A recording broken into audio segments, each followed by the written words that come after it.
Well, after a year and a half of slowly escalating conflict, today's bombing is the first time that the Syrian regime has suffered a truly crushing blow.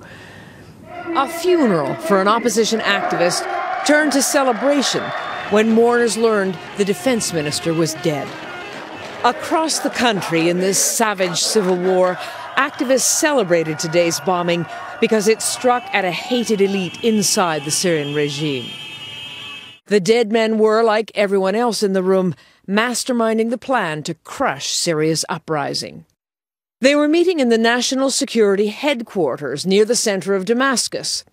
Even though fighting has come uncomfortably close these past 4 days, it still should have been one of the safest buildings in the country. The opposition Free Syrian Army has claimed responsibility for the bombing. Syria's information minister blames Arab and Western governments. Their intelligence agencies and spies are responsible, he said. A Syrian official did tell me tonight the government is horrified at how easily the bomber appears to have entered the building. Almost immediately after the blast, a new defense minister was appointed. And for the first time, state television broadcast these pictures meant to reassure the public.